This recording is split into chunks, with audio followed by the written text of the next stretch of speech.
샬롬. 오늘도 하나님의 말씀으로 하루를 시작하신 여러분들에게 하나님의 은혜와 평강이 충만하게 넘치시기를 간절히 축복합니다. 하나님은 지금도 살아계시고 우리와 인격적인 관계를 맺기를 원하시는 분이십니다. 하나님과의 만남은 구체적이고 또한 실제적으로 가능한 일입니다. 그냥 생각으로만 그치지 않고 하나님과 우리가 직접적인 교제를 나눌 수 있다는 것이죠. 오늘 본문의 고백은 모세와 이스라엘 백성들이 출애굽의 과정 가운데 하나님을 전인격적으로 체험한 후에 하나님께 찬양의 고백을 드리는 그러한 내용입니다. 본문의 고백이 우리의 입술을 통해서도 고백되기를 소망하는 마음으로 본문을 함께 나누도록 하겠습니다. 첫 번째로 우리가 기억해야 될 것은 하나님을 체험한 진정한 신앙 고백이 우리 가운데 있어야 한다라는 것입니다. 기독교는 고백의 종교라고도 합니다. 자신이 살아온 과거의 행적을 고백하는 종교가 아니라 삶 속에서 하나님을 만난 체험을 고백하는 종교죠. 모세와 이스라엘 백성들이 순탄한 출애굽의 여정을 꿈꿨는지도 모르겠습니다. 고센 땅을 떠나서 지중해 연안을 따라 뻗어있는 왕의 대로가 있어요.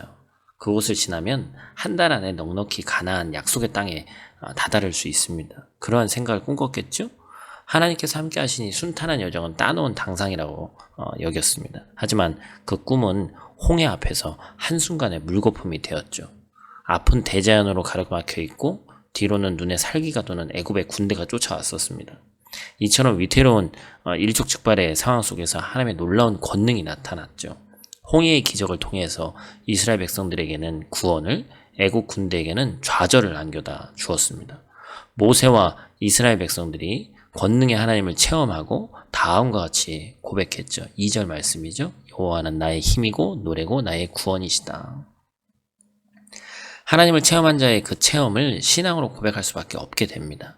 타의에 의한 고백이 아니라 자발적 고백이 나와야 하는 것이죠. 그 권능이 너무 놀랍고 그 권능을 베푸신 하나님의 섭리와 은혜가 너무 감격스럽기 때문입니다. 두 번째로 기억해야 될 것은 사망의 권세를 깨뜨리신 하나님을 믿고 의지해야 한다라는 것입니다. 홍해의 기적은 홍해의 기적으로 끝나지 않아요. 구속사적으로 우리 성도들의 우리의 구원과 직결됩니다. 단순히 이스라엘 백성들이 바다를 건넌 그들만의 민족적 그런 역사가 아니죠. 바울도 신약 성경에서 고린도전서를 통해서 홍해 사건을 구원과 연결지어서 이야기를 하죠. 모세에게 속해서 뭐라고 얘기합니까? 홍해를 건넌 것을 집단 세례의 사건이다, 이렇게 얘기를 합니다.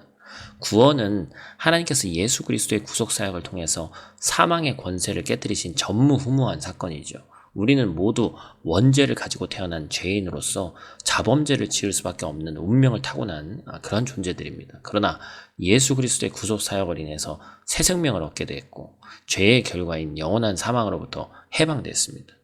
결국에 이 죄의 문제를 예수 그리스도께서 사망의 권세로 완전히 깨뜨리셔 버렸다는 그것을 선포된 그런 사건이죠.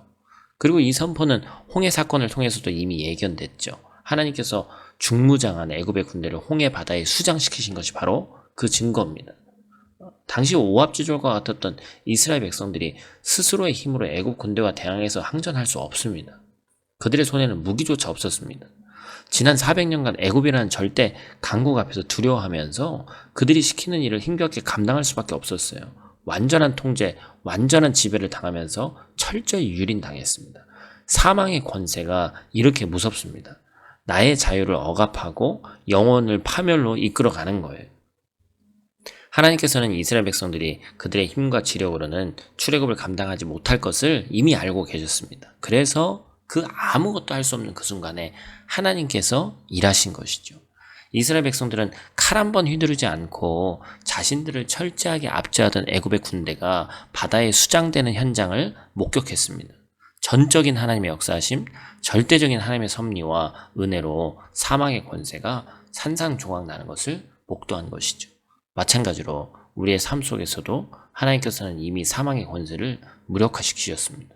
우리는 그 구속사역으로 말미암아 영원한 생명과 자유, 하나님의 자유된 자녀된 신분을 얻게 됐죠. 그 하나님을 믿는다면 삶 속에 찾아온 또 다른 공포와 어려움을 우리가 충분히 이겨낼 수 있습니다. 사망의 권세를 무력화시킨 하나님께서 나를 괴롭히고 고통스럽게 하는 또 다른 삶의 문제도 반드시 해결해 주실 것입니다. 오늘 하루도 어김없이 이 주어진 말씀 붙잡고 승리하시길 바라고 풍성한 하나님의 은혜가 넘치는 하루 되시기를 축복합니다. 기도하겠습니다.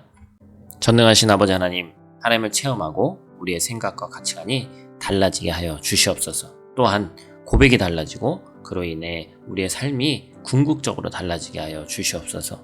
우리가 하나님을 체험하기를 원합니다. 오늘 본문의 기적적인 체험뿐만 아니라 예배를 통해, 말씀을 통해, 기도를 통해, 순종을 통해 하나님을 체험하게 하시고 변화되는 우리 되게 하여 주시옵소서. 우리 아버지 하나님께서 사망의 권세뿐만 아니라 내 삶에 불현듯 찾아온 또 다른 고통의 문제, 내 힘으로 해결할 수 없는 삶의 난제들을 반드시 해결해 주실 것을 믿음으로 나아가는 우리 되게 하여 주시옵소서. 오늘 하루도 눈동자와 같이 지키시기를 원하며 우리의 구원자 되신 예수님 귀하신 이름으로 기도드립니다. 아멘.